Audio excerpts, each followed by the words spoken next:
Hallo und herzlich willkommen hier zu einem Blick hinter die Kulissen von Verstaubt sind die Gesichter Folge 10. Wir wollen euch ein bisschen was über die Produktion der 10. Folge erzählen. Und mit wir meine ich den Adam und Ludwig. und den Johnny. Ja, ich glaube, es macht hier an der Stelle Sinn, kurz mal zu erzählen, wer eigentlich so was gemacht hat. Also ich, der Johnny, ich habe für Verstaubt sind die Gesichter 10 das Drehbuch geschrieben und habe, ich würde sagen, einen Großteil der Produktion mit übernommen. Und der Adam, was war deine Aufgabe? Ja, ich bin da so ein bisschen für das Kostüm derjenige, der zuständig ist. Also vor allem bei den Partisanen der Folge war das eine große Herausforderung, da historisch korrekte Kostüme zu finden. Und ansonsten so ein bisschen Mädchen für alles gewesen. Ja, und der Ludwig, der hat, Wie man hier sehen kann, die Kamera gemacht und natürlich dann auch im Nachhinein den Schnitt, Color Grading, Spezialeffekte und diesen ganzen Kram. Aber hier um den Dreh geht es erstmal um die ganze Aufnahmesituation. ja, die Regie vor Ort, die ist tatsächlich bei PLW immer so ein bisschen geteilt. Also wir haben zum einen den Adrian, der macht immer relativ viel Bildregie, der guckt mit aufs Bild drauf, sag ich mal, hat hier und da immer wieder Vorschläge für einen bestimmten Blickwinkel und auch, weiß ich nicht, wie Leute sich bewegen sollen, er macht auch Stunts und so weiter. Und ich bin meistens dafür da, um mit den Schauspielern ein bisschen zu sprechen, wie sie eine Szene sprechen können. Und das macht der Ludwig halt auch. Und ja, wie interpretierst du deine Rolle bei der Regie?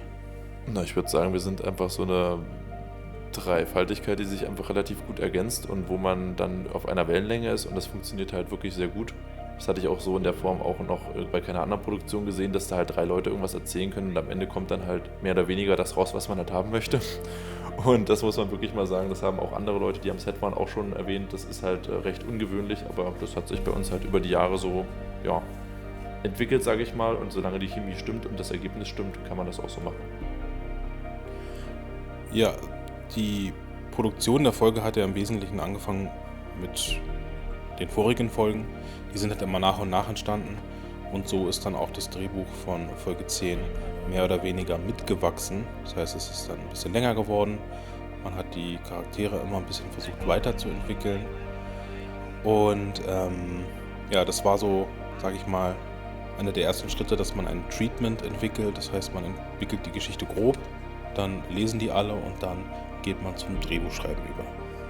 Ja, hier sieht man wieder einen witzigen Teil des Kostüms. Und zwar mussten alle ihre Schnürsenkel neu machen und anders, um sie historisch korrekt zu schnüren. Und da hilft uns der Hannes, der auch als externer Berater manchmal dazukommt, das eben, sage ich mal, auf 2 Köpfe zu verteilen. Weil während das schon gedreht wird, sitze ich noch vorne bei der Anmeldung, kleide die Komparsen ein und schaue ein bisschen, dass jeder so ein bisschen weiß, wo er dann wann zu sein hat. Ja, das Interessante ist, Hannes hilft dann auch dementsprechend als historischer Berater bei der Drehbuchentwicklung. Denn es gibt manchmal Szenen, die ich ihm dann schicke und sage, passt das so, kann man das militärisch so machen? Und dann ist es oft so, dass er sagt, naja, sinnvoller wäre ja, wenn so eine Situation entsteht oder unter den und den Umständen würde das gehen. Und das hilft immer sehr beim Drehbuchschreiben, dass man halt immer, ich sage mal, historisch authentischer wird. Und das Gute bei Hannes ist natürlich, dass er ja, auch einen Blick dafür hat, dass man einen Film macht und keine Dokumentation. Ja, hier sieht man gerade das Komparsenholding und unsere polnischen Partisanen, die sich schon morgens bereit gemacht haben, um dann abends oder nachmittags gefilmt zu werden. Und währenddessen sitzen sie hier mit den anderen Komparsen, die die Deutschen spielen, schon rum und kommen nach und nach zu mir ans Zelt und lassen sich sozusagen einmal absegnen, dass sie ready to shoot sind. Und Film heißt warten für 80% der Crew. Ja, das ist natürlich auch immer schön, wenn man Fahrzeuge am Set hat. Das heißt, die Schauspieler und Komparsen können ein bisschen rumspielen, können am Set rumfahren, sind beschäftigt. Aber natürlich auch für die Szene ist so ein Fahrzeug natürlich immer cool. Aber das bringt natürlich auch Schwierigkeiten mit sich, wenn man halt diese Fahrzeuge szenisch oder, sag ich mal, in Szene setzen will. Ja, apropos in Szene setzen, ich kann mich noch an eine lustige Geschichte erinnern, wo wir in dem sandigen Boden von Brandenburg dann stecken geblieben sind und dann mussten wir halt kurz einfach mal den Wagen da wieder rausschieben, also man muss trotzdem auch aufpassen, ne? Fahrzeuge sind zwar für den Krieg gemacht, aber naja, man muss trotzdem immer noch ein bisschen im Hinterkopf haben, es sind halt alte Fahrzeuge und man hat kein Allrad, also man sollte aufpassen, wo man lang fährt. Ja, interessant natürlich auch die Komparsen zu organisieren im Vorfeld. Adam, wie läuft denn sowas in der Regel bei uns ab? Ja, wie man hier natürlich auch sieht, ist Adrian des Öfteren mal Komparse und springt da ein. Hier die besagte Szene von Ludwig, wie wir diese Karre da aus dem Dreck schieben. Aber die Komparsen kommen entweder auf uns zu und sagen, hey, wir sind historische Darsteller, haben unsere eigene Ausrüstung und hätten Bock, euch zu helfen. Das könnt ihr natürlich auch machen, wenn ihr euch dafür interessiert. Und ansonsten haben wir auch schon einige, sage ich mal, Stammkomparsen, die wir dann immer wieder anfragen und sagen, hey, wir wissen, dass du das und das darstellst, wir brauchen das und hast du Bock, uns zu helfen in der Produktion. Und natürlich haben wir mittlerweile einen Ausrüstungs- und Uniformstock im eigenen Bestand, dass wir auch, sage ich mal, so ein Dutzend Leute schon ausrüsten können mit allem drum und dran. Ja, eben gerade auch bei der Szene mit der Marschsequenz hat man ja auch gesehen, es ist halt auch immer wirklich ein sehr großer Aufwand, auch die Leute wirklich zu choreografieren. Mit mehr Leuten steigt dann der Aufwand exponentiell, weil man muss es so erklären, dass wirklich alle wissen, was sie wo zu tun haben. Und wenn dann 1 oder 2 Leute nicht wissen, was sie machen, müssen halt alle nochmal zurück, alle nochmal auf Anfang und müssen alle nochmal reinlaufen. Und das ist dann auch eine Sache, wo man sagt, ja, da laufen halt mal 20, 30 Leute irgendwie in den Weg lang, aber die Vorbereitung von so einer Einstellung ist dann manchmal doch schon eine halbe Stunde. Das ist halt, das hat man immer nicht so, wenn man den fertigen Film sieht, auf dem Schirm, aber das vergisst man dann auch nicht. Ja, hier sieht man auch, dass alle irgendwie 2, 3 Aufgaben haben. Während ich die Komparsen betreut habe, bin ich auch gleichzeitig da Darsteller und auch am Rumrennen zwischen den Departments. Und das führt natürlich manchmal zu Problemchen, wenn jetzt zum Beispiel Adrian da auf die Kamera gucken muss, während er gleichzeitig Komparse ist. Ja, kann natürlich schon mal der ein oder andere Fehler passieren, aber ansonsten läuft das eigentlich. Was natürlich auch gut ist, wenn Adrian nebenbei bei den Komparsen ist, wie jetzt hier, kann ich mich mit ihm absprechen und wenn er dann aus der Mitte der Leute dann quasi die Anweisung nochmal wiederholt oder auch guckt, dass alle das machen, was abgesprochen war, Ja. vermeidet das natürlich auch Fehler und macht natürlich auch die Kommunikationswege für uns sehr viel einfacher, so als Bindeglied, das ist halt absolut Gold wert. Und auch vielleicht mal als kleine Hintergrundinfo, an dem Tag waren 30 Grad oder so und wir da in der Wolluniform in der Sonne. Und das wurde nicht kälter mit den Tagen und viel Schatten ist da auch nicht wirklich. Ja, am Ende waren wir alle rot und durchgebacken.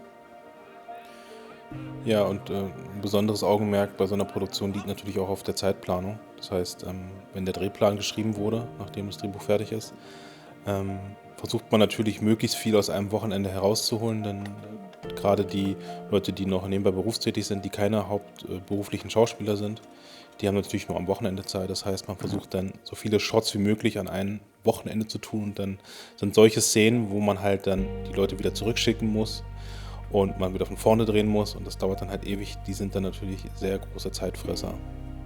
Auch gerade hier sieht man wieder Gregor, der gerade den Ton hält. Das darf man auch nicht unterschätzen, wenn man halt da wirklich 10, 12 Stunden am Stück irgendwas dreht. Gerade wenn man vorne bei der Training-Crew ist, auch mit sehr wenig bis keinen Pausen, weil immer gedreht werden muss. Natürlich, dass der Tag genutzt wird. Und ja, das ist auch wirklich ein Knochenjob, dann halt immer das Teil zu halten, das ruhig zu halten und natürlich immer auch den Ton dann einzufangen, so wie es halt gedacht ist. Deswegen auch keine leichte Aufgabe. Ja, man sieht auch immer wieder hier ein paar altbekannte Gesichter. Wir haben versucht, im Laufe der Serie immer wieder mal Gesichter auftauchen zu lassen, die schon auch in den ersten Folgen natürlich mit dabei sind, abseits des Hauptcasts. Und das dann auch für die super Interessierten, die dann auch in den Kommentaren immer wieder schreiben, die dann gewisse Leute wiedererkennen und natürlich auch Details aus deren Biografie wissen. Ja, hier sieht man gerade, wie wir die große Abmarschszene vorbereiten. Das ist ein Doppler. Das heißt, wir mussten uns sozusagen in Gruppen einfinden und koordinieren. Da sagt mir Hannes gerade, wie er möchte, dass das funktionieren soll. Und dann musste tatsächlich dann jeder Gruppenführer oder der im Film Gruppenführer spielt, tatsächlich auch eine Gruppe führen und entsprechend darauf achten, dass alle die richtigen Wege laufen, damit das dann nacheinander digital übereinander gelegt werden kann und dass das dann halt nicht aussieht wie 10 Leute, die übers Feld laufen, sondern 50, 60. Und ich denke, das ist im fertigen Film oder in der fertigen Episode sehr gut zu sehen. Kommt gut rüber, denke ich. Eine besonders große Rolle bei solchen Szenen spielt natürlich auch das Wetter und das Licht. Ja, denn sobald man hier läuft und dann ändert sich halt das Licht komplett im Sinne von, es wird auf einmal bewölkt oder umgedreht, es war bewölkt bei 2 Takes und der dritte Take auf einmal kommt die Sonne raus, ja, kann man sich entweder entscheiden, ob man dann wartet, bis es wieder bewölkt ist, oder wenn das nicht am Himmel sich abzeichnet, dann kann man die anderen Sachen natürlich nochmal von vorne machen, weil das kann man natürlich sonst nicht in eine Szene kombinieren, wenn einmal diffuses und einmal sehr stark punktuelles Licht vorherrscht.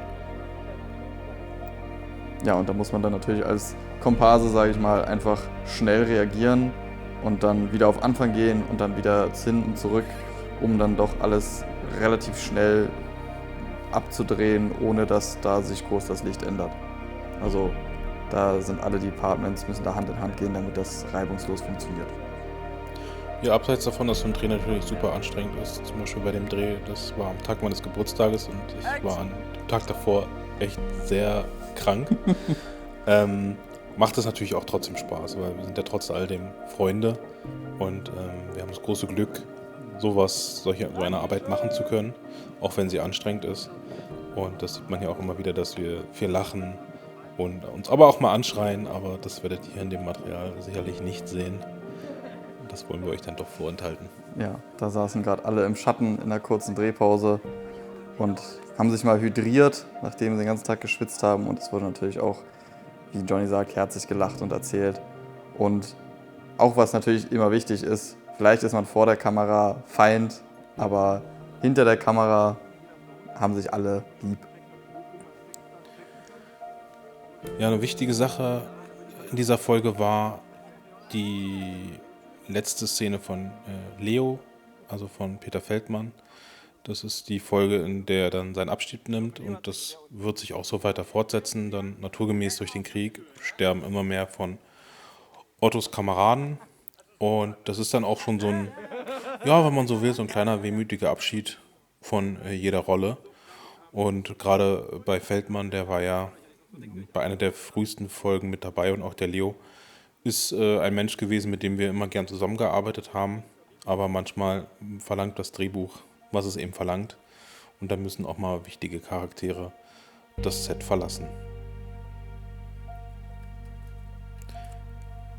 Ja, eine interessante Sache ist immer, wenn man solche Folgen dreht, dass wir natürlich immer gerne Gefechtsszenen drin haben wollen. Einmal, weil das der Krieg bedingt und zum anderen auch, weil natürlich eine gut gemachte Gefechtsszene einen gewissen Unterhaltungswert hat. Und hier ist die große Schwierigkeit, so eine Szene halt authentisch zu machen. Und da gibt es neben Pyrotechnik halt auch die Möglichkeit, dass man mit Schreckschussmunition schießt. Und ja, das hat natürlich verschiedene Vorteile. Das Gute ist natürlich, wenn dann wirklich mit echten Platzpatronen am Set geschossen wird, reagieren natürlich die Schauspieler und die Komparsen ganz anders, weil das sind ja Reflexe, die dann da halt greifen und das kann man sehr schwer spielen.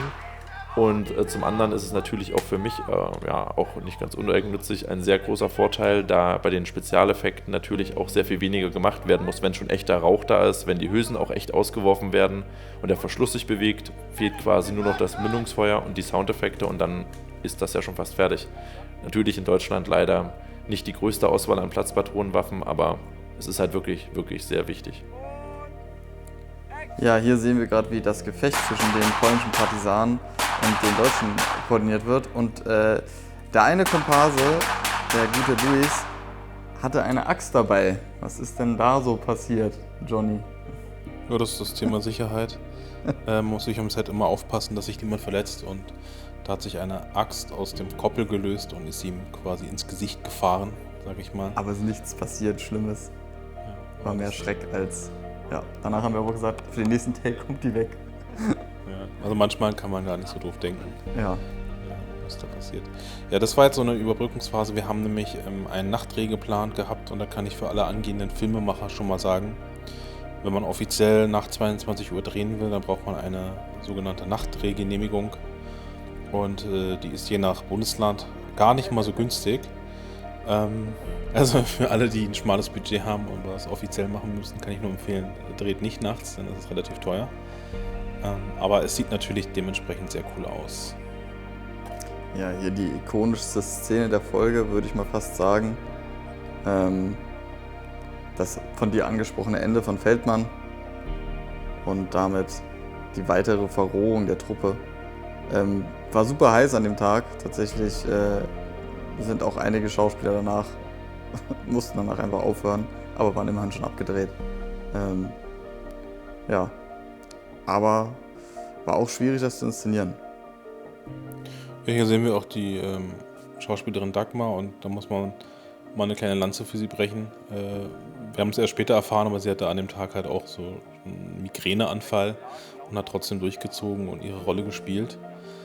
Und ich glaube, das war neben den Krankenschwestern, die wir hier ab und zu mal gesehen haben, und der Freundin von Otto, ja, eine weitere weibliche Rolle. Und natürlich besonders interessant, weil sie hier auch eine Partisanin ist. Genau, dann kommt natürlich hier nochmal die Sequenz, in der wir den Prolog drehen, also die Szene, die vor dem Intro spielt. Das war das erste Mal, dass wir das in VSDG in der Form gemacht haben. Und das war auch nochmal ein komplett extra Wochenende, was wir nur dafür hatten, beziehungsweise einen Samstag zum Drehen und natürlich dann davor die Tage und danach zum Nachbereiten. Und das war auch nochmal ein Riesenaufwand für diese 3 Minuten oder 4 Minuten, was das im Endeffekt geworden sind. Aber das war auch nochmal komplett neue Erfahrung, die es meiner Meinung nach auch wert war, weil dadurch auch die Folge viel, viel runder war. Ja, und das war auch das erste Mal wirklich, dass wir uns so viel Zeit nehmen konnten für eine einzige Szene oder ein paar Szenen. Ansonsten drehen wir in der Zeit fast eine halbe Folge. Und ich finde, das merkt man auch, dass wir wirklich mehrere Anläufe hatten, wie schön ich da bin, und dass wirklich alles gestimmt hat. Witzigerweise mit dem Fahrrad, das wurde noch 2 Tage vorher besorgt und schwarz angesprüht und dann gesagt, okay, jetzt ist es ein altes Fahrrad, das ist irgend so ein DDR-Rad und hat funktioniert. Ja, hier gab es auch eine relativ schöne emotionale Szene zwischen dem Chef der Partisanen und der Partisanin. Und ein interessantes kleines Detail, was wir noch schnell abrunden können zum Abschluss, ist, dass ich in den Kommentaren gelesen habe, dass unsere polnischen Muttersprachler sich irgendwie komisch anhören. Ja, das liegt einerseits daran natürlich, dass diese beiden Personen, der Chef der Partisanen, der Martin und die Dagmar in Deutschland aufgewachsen sind. Das heißt, sie haben Polnisch zwar als Muttersprachler gelernt, wobei Martin tatsächlich Schlesier ist und deswegen für uns Deutsche oder für die Deutschen hört sich das halt sehr gut an für Polnisch, aber sie benutzen zum Beispiel teilweise die deutsche Grammatik. Das sind kleinere Fehler, aber damals gab es ja auch schon Schlesier, die zweisprachig aufgewachsen sind oder Schlesisch gesprochen haben und ja. Ja, an dieser Stelle bedanken wir uns ganz herzlich fürs Zuhören und Zuschauen und freut euch auf weitere Folgen Verstaubt sind die Gesichter, aber bald dazu.